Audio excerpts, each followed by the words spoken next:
Hi, welcome to the Cultural News Hour. We're broadcasting from the ICW Cultural Events Center in Salt Lake City. Tonight we're going to talk about how the Transcontinental Railroad brought diversity to Utah. I'm Kathy Kirkpatrick. Utah history goes way back. So, as early as 12,000 before the current era, there were people living here.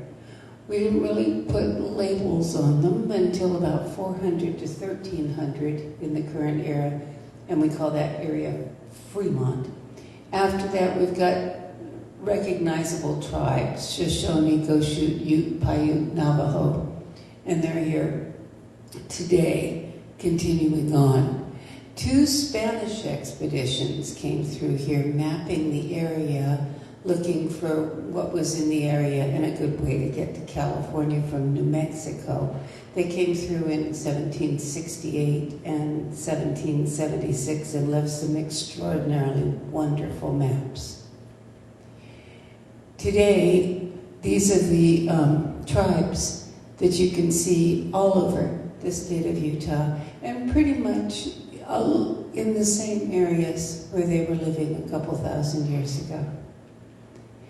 In the 19th century, mostly there were hunters and trappers coming through Utah, not really staying put.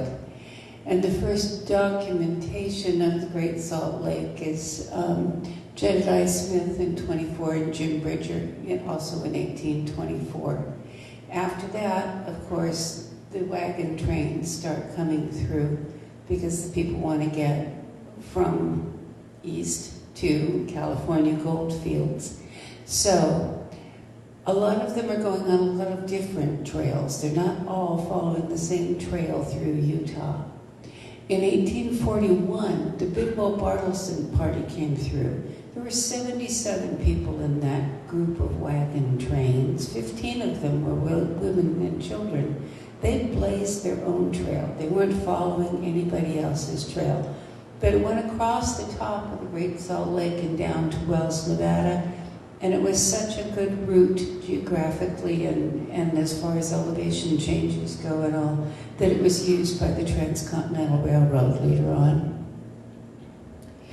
This is a picture you can see. Bidwell-Bartleson is actually starting in Soda Springs and then dropping down to the Great Salt Lake and then looping over the top of the Great Salt Lake and then down to Nevada and then across.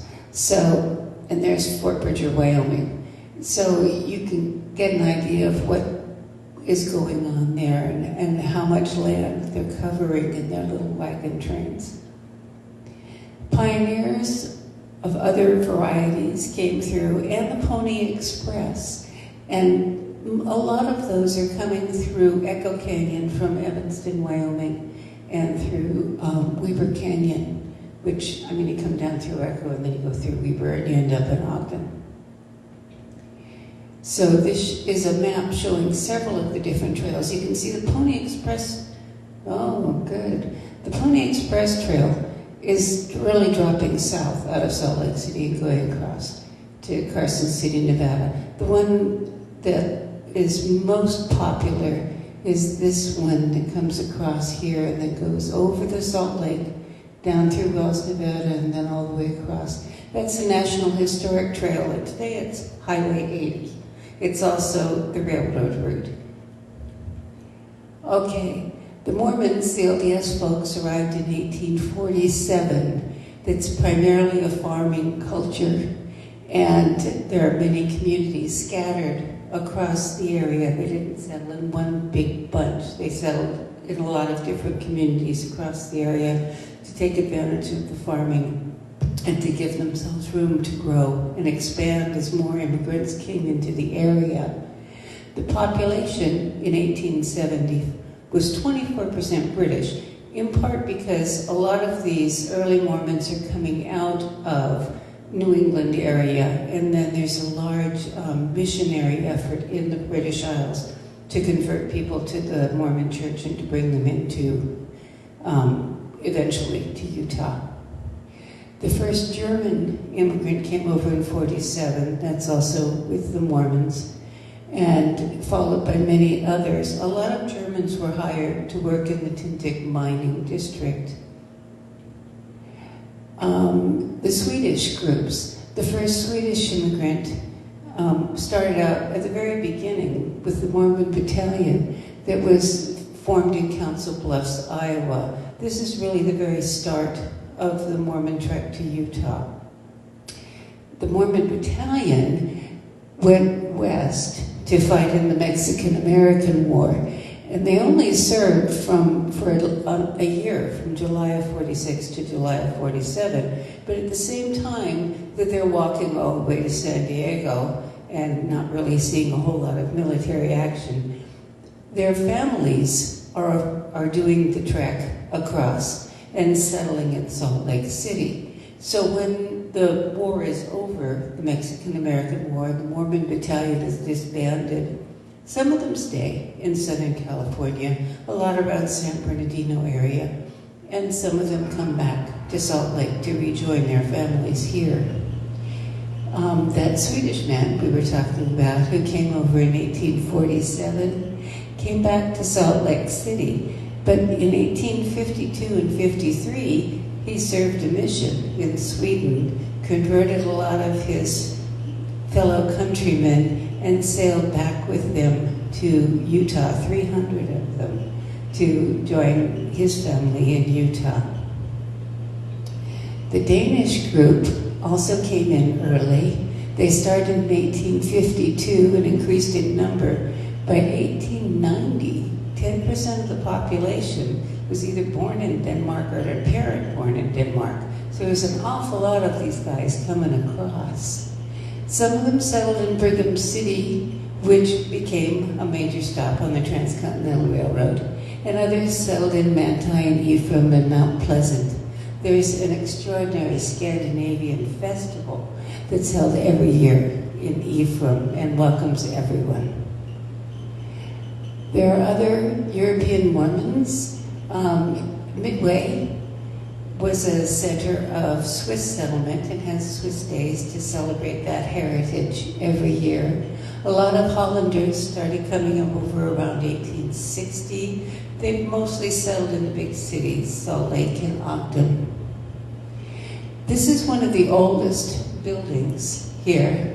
It's the Ogden Third Ward building from 1856. So you can see that they settled in solid early on. This is Isefa Cemetery, and they were here from 1875. This is a group of people primarily from Hawaii who came to Utah, but they ended up living in the desert, and it was very, very difficult. This is part of the cemetery at Isefa. Around World War I, they built an LDS temple in Hawaii, and a lot of these folks went back there, but it's still, a lot of them remain in this area, particularly around West Valley.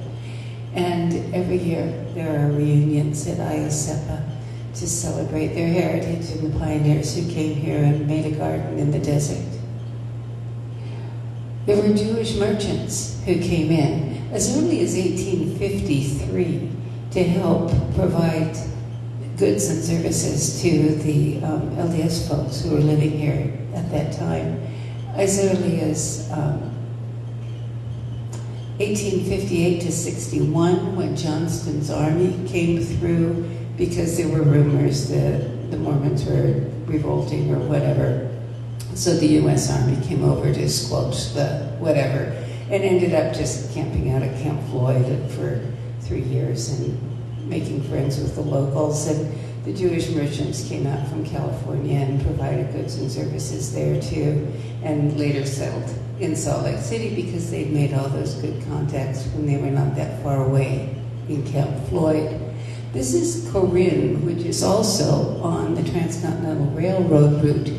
And you can see this is the main street, and there's the big wagon train and the water. And then right in the middle here, there's F. Auerbach. So you can see the presence of Jewish merchants in the very early settlements here in Utah. In 1862, There's a Catholic presence here. This is Sacred Heart Academy in Ogden. And of course, there are other places around too. In 1862, Congress passed a law that said wherever you build railroad tracks, you need to put up telegraph poles. And this not only facilitated communication between one place and another, it also helped the railroad because then they could, communicate what supplies they needed at which locations. This photo was taken in Echo Canyon in Utah, and it's just awesome to think of those guys climbing those poles. This documents the Union Pacific reaching the 1,000-mile mark. It's 1,000 miles from Omaha, which is technically where the Great Race started for the Union Pacific, trying to beat the Central Pacific to the place where the rails would join. The official photographer for Union Pacific was Andrew J. Russell, and he took some just extraordinary photographs. Here you can see the 1,000-mile tree. It has a sign on it, so you know exactly what it is and where it is, and they're laying rail right next to it. There's an 1876 Rand McNally map, and if you follow the road, we're coming out of Evanston, Wyoming, and there's a railroad stop at Wasatch, another at Castle Rock, another at Hanging Rock, another at Echo, and Morgan, and Peterson, and Devil's Gate, and Ogden City, and Brigham City, and Corinne, and then across the top of the Great Salt Lake, and then on over into Nevada. But I loved this map because it shows those little places that really aren't places anymore, except for little signs on the side of the road. Nobody lives there. Echo was settled in 1861. It was placed in a spot where there was a Pony Express and stagecoach stop. It was a main road from the east to the west. In fact, famous traveling entertainers like Lotta Crabtree stayed there, and people that you recognize like Mark Twain. So these merchants from Salt Lake decided that this would be a really good place to build a town, and then eventually they talked the railroad into coming through it, so it was good for everybody.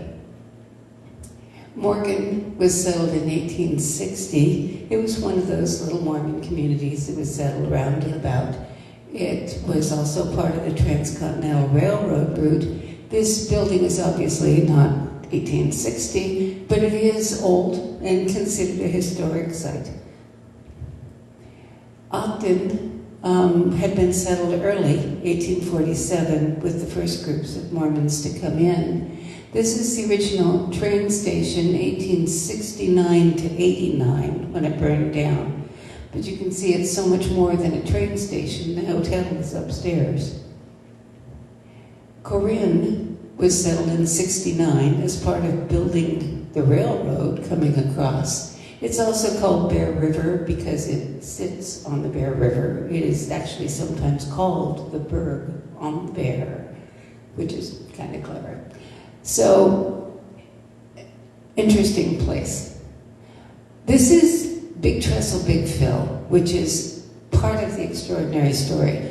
When you've got the Union Pacific racing over from Omaha and the Central Pacific racing over from Sacramento, you do some shoddy work just to get the trains and the rails down so that you can get there first. And this trestle is part of that. You can see it's pretty shaky, and the guys here look like they're ready to jump at the first notice of everything shaking. So very quickly after the golden spike was planted, they filled in this canyon that had been the Big Trestle with this dirt, which is the Big Fill. A lot of this work was done by the local Mormon community members, not along with the railroad guys, but to bring in the extra manpower needed to make this line stable and safe so that they could travel on it and sell goods and services and bring in goods and services. This is one of the photos from the official photographer for the Central Pacific Railroad, Alfred Hart, and it shows building the grade up here so that the rails can climb this section of hillside. These workers are primarily Chinese. The workers on the Union Pacific Railroad are primarily Irish, but also a lot of Civil War veterans and a lot of freed black men. This is a Chinese camp, and it's really more than that. That's what he called it, but you can see the tents are where the Chinese chose to live. And the Irish and the other supervisors are living in the rail cars. So the guys in the rail cars, the railroad is providing their housing and their food. And the Chinese want a different diet, and they don't want to live in the rail cars, so they had to provide their own tents and food, pay for it on their own out of their meager wages. But they did, because it was important to them to have their own communities and their own food. And they really ended up being healthier than the guys who were eating the tinned whatever on the other side. This is a Chinese track laying crew, also by the official photographer Hart. And you can see there are whole families living here. But you can also see some of the traditional Chinese clothing that you recognize, these guys. There's one of the hats. And so they're relaying the rail here. Okay, there is a Chinese Railroad Workers Association in North America project out of Stanford University. And one of the things they've done as part of this travel exhibit that they take across the country is document all the stops along the road. Because when you're building the railroad, and even when you're maintaining the first trains, you need stops every 10 miles, not only to repair and maintain the tracks, but also to refill the steam engines with fuel and with water so that they can continue on the road. So this map is wonderful because it shows you from Sacramento all the way to Promontory Summit, all these stops every 10 miles, some of which aren't even towns anymore. They sometimes get a roadside marker. We'll get to that in a second. So here is the BLM Transcontinental Railroad Backcountry Byway near Lucid marker. So you can see here, this is what used to be the rail bed. The rails were pulled up. We'll talk about that later.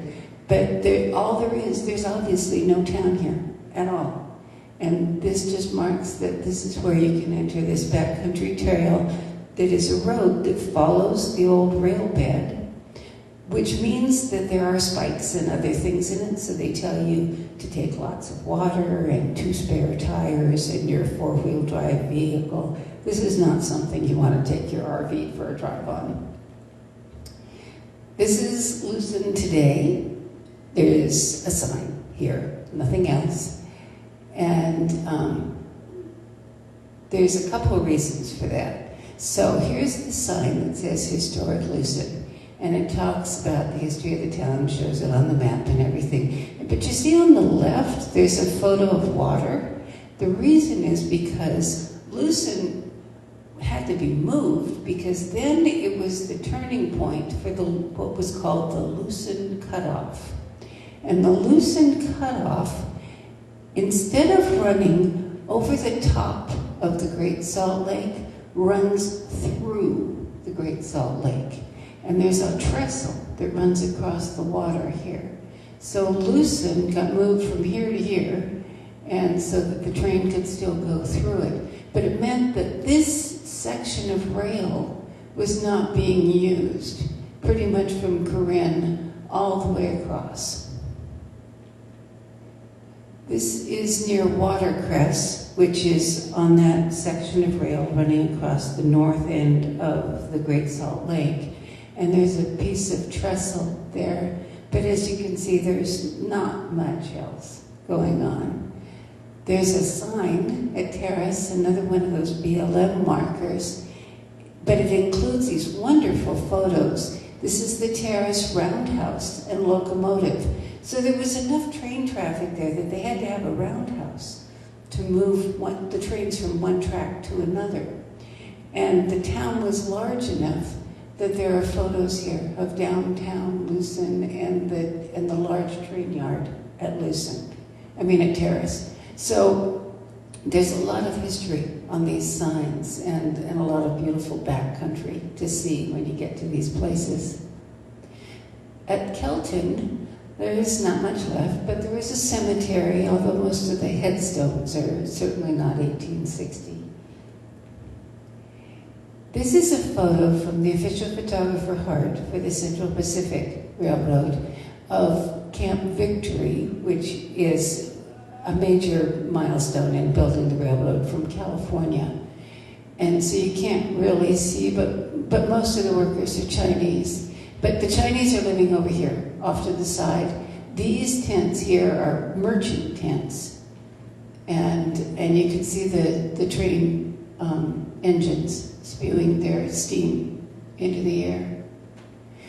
This is the post office at Promontory. Promontory didn't last long because of the Lucid cutoff and the train went the other way. But when it did happen, it was built before the Golden Spike was laid because people were coming in there building the railroad to accomplish the joining of the rails. And these guys were setting up business in tents. And so the post office is also a tent. And there's a wooden boardwalk here, so you're not getting your feet all muddy. But it is definitely a frontier town. This is the Golden Spike ceremony, the very famous champagne toast that everyone remembers. This is the Jupiter from California. You can tell because the smokestack is a wood-burning smokestack. The other one, the 119 out of Omaha, is doing a coal-burning smokestack. So it's real easy to tell. But you can see all the officials and everything, which is just what makes it iconic. But this picture was also taken at the same time. This is the laying of the last rail, and it's an official photograph by Russell, who was the photographer for the Union Pacific. But in this one, it's very easy to see the Chinese laborers alongside the Irish laborers. And they're all working together to lay the last rail in the track before the ceremony to do the Golden Spike thing. This is also in preparation for the Golden Spike ceremony, and you can see the wood-burning engine and the coal-burning engine. But you can also see Hart took this picture because all the horses and everything are running around and everybody's getting ready for this photo moment. And Russell is climbing the ladder where the flagpole is to get his champagne photo shot. So here's the flagpole, and here's Russell climbing up the flagpole, and here are the two engines. And there's obviously some photos going on already because here are two very well-dressed ladies, front and center in the photo. They're probably the wives of board members who came over. They came over in a very nice train car from Omaha, and the same, their counterparts came over in a very nice train car from Sacramento. A lot of locals came out too, but they aren't dressed nearly as nicely. There's a cartoon that shows how widespread the interest is in this. This cartoon is dated 29 May 1869, so it's only 19 days after the Golden Spike has been driven. This is a national newspaper. It shows the train from San Francisco meeting the train from New York. It's coming from Omaha, but Omaha is connected to New York. So when you say San Francisco, New York, you're really connecting from coast to coast. And these trains are the ones who are accomplishing it. You've got the buffalo on the end there and some wild Indians, and it's just such a classic. Okay, so the city of Corinne. This is a map from 1871. And everybody talks about Corinne as one of those hell on wheels towns where, you know, the railroad guys are coming through and it's all bars and brothels and Yeah, except that it's not. When you look at the key for the map, there's a council and a mayor's office and a post office building and the Masons Hall and the Opera House and the Templars Hall and a university and the steamboat landing and the freight levee and the shipyard and the public school and the Presbyterian Church and the Methodist Church and the Episcopal Church and the Catholic Church and the newspaper office and the city works and the Baptist Church and the ore refinery and the iron machine shop and the cemetery. So there is an awful lot of civilization in this town. This is not just a hell on wheels frontier town. You'll note there's no LDS church here. This town prided itself on being the Gentile town of Utah. It was everybody but the Mormons. This is the Corinne Methodist Church, and it was built in 1870, and it's still standing today. There's a little museum inside that's almost never open, but it's a charming reminder of what used to be there. This is what the Presbyterian Church looked like in Corinne in 71, which is the same year that we saw that wagon train in front of our box store on Main Street in Corinne. This church burned down, so it's not there anymore. Ogden, this church for the Episcopalians was built in 1874.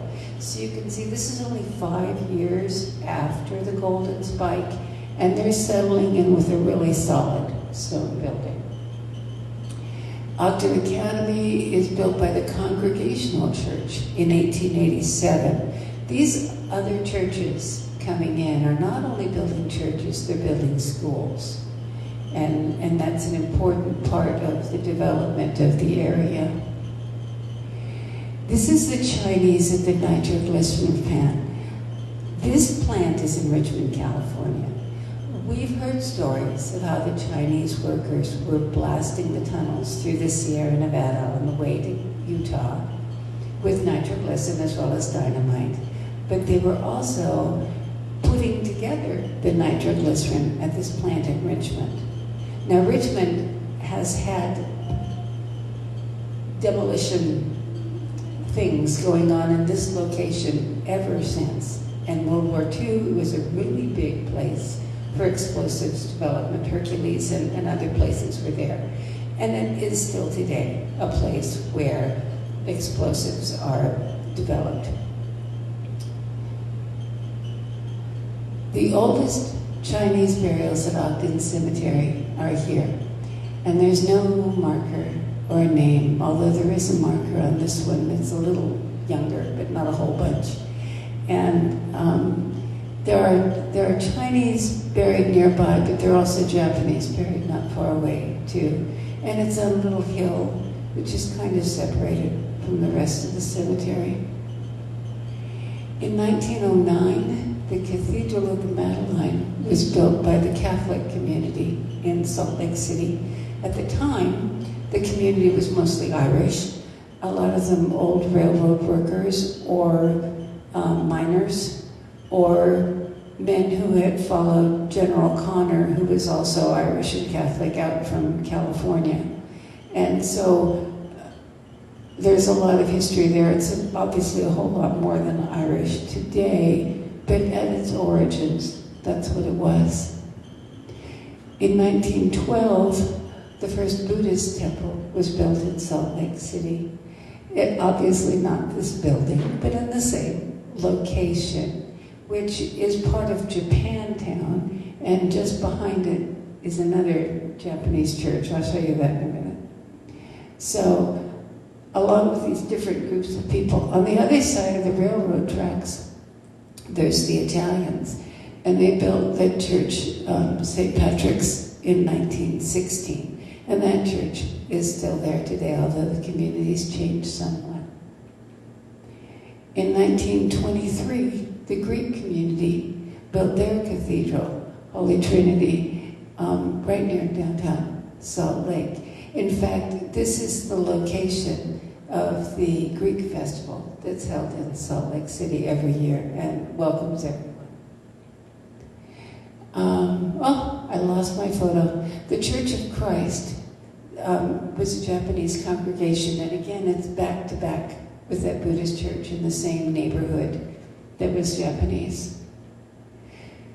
Undriven, removing the last spike. This is part of what we were talking about a little earlier when we were talking about backcountry byways and how the train tracks weren't there anymore and you could drive on the rail bed. Because during World War II, there was a shortage of iron and metal, and they were using this now mostly unused track between Corinne and Nevada because of the Lucid cutoff. They gathered together, had a ceremony, and started collecting all that metal to be made into arms and ammunition for World War II. There are reenactments today. The National Park Service has a historic site with an interpretive center and a cute little gift store at Promontory Summit. But the big attraction is the trains. These are reproductions. They're not the original trains. This is the 119, which is the coal burner out of Omaha. This is the Jupiter, which is the wood burner out of California. And the way they do the reenactment, one of them backs up and then comes forward and then comes nose to nose with the other one. And then the other one backs up and then charges forward until he's nose to nose with the first one. And all, the sound and the bells and the whistles and the steam and everything. It's quite a show. Utah has a lot of cultural celebrations. We really enjoy all these different groups of people who've come to live in Utah, and we share each other's food and celebrations. So, Ferragosto is the Italian celebration in Salt Lake City. The Chinese have their own reunion at the Golden Spike at Promontory Summit, although the last couple of years they've had big conferences here in Salt Lake City because this year is the 150th anniversary of the Golden Spike. So that's a real big deal. And we've had a lot of visitors from China, which is very exciting too. The Greek Festival is held every year in Salt Lake City, right next door to the cathedral there. Hare Krishna group has a temple in Provo, and they have several big celebrations during the year there. There's a Living Traditions Festival at Salt Lake City where probably 24, maybe more, different groups of people come to share their food and their costumes and their music and their dance with everyone else, which is just a delight. Mexican Cinco de Mayo, there's actually two. There's one in Midvale and another in West Valley City that's supported by Telemundo, our local Mexican television station. Nihon Matsuri is in Old Japantown, centered at the Buddhist Temple there. The Scandinavian Festival in Ephraim that we mentioned earlier. There is a St. Patrick's Day parade, which is primarily organized by the Irish Hibernian Society, but it's also, everybody turns out for that, has a float in it, and it's great fun. And then Swiss Days is held at Midway. There's a lasting influence. Some of these people came in as immigrants. They never intended to go home again. They were coming here for a new life. Some of them were sojourners. They came here, they planned to make a fortune, go home and support their families a little better. A lot of the Chinese workers on the railroad perceived themselves as sojourners and never planned to stay. Some of them were refugees, and they were leaving places where they were no longer welcome and hoping for a better life here, and that still happens today. There's a mix of cultures here, an atmosphere of mutual appreciation that's led to Salt Lake City being number 25 in refugee populations today, because we are a place where we welcome many different people and encourage them to start their own businesses and be a part of the local community. Many thanks to the California Immigrant Trail Interpretive Center at Elko, Nevada, the Chinese Railroad Workers Descendants Association, the Golden Spike National Historic Site run by the National Park Service at Promontory Summit, the Marriott Library at the University of Utah, Ogden Station, which is the railroad and a big museum, Stewart Library at Weber State University in Ogden, Utah State Archives, and Utah State Historical Society. We do have upcoming events. There's a book signing at Smith & Edwards on July 6th for my new Transcontinental Railroad book that's coming out, but I hope we'll also be able to talk about POWs because I also write about them. A book signing at Weller Bookworks at Trolley Square on July 12th. July 25th, we'll be back here at the Cultural Events Center talking about military burials in the U.S. and Europe. And I'll give a variation on that talk in Cleveland at the International Association of Jewish Genealogical Societies a few days afterwards. In August, we'll be back here with POW camps across America.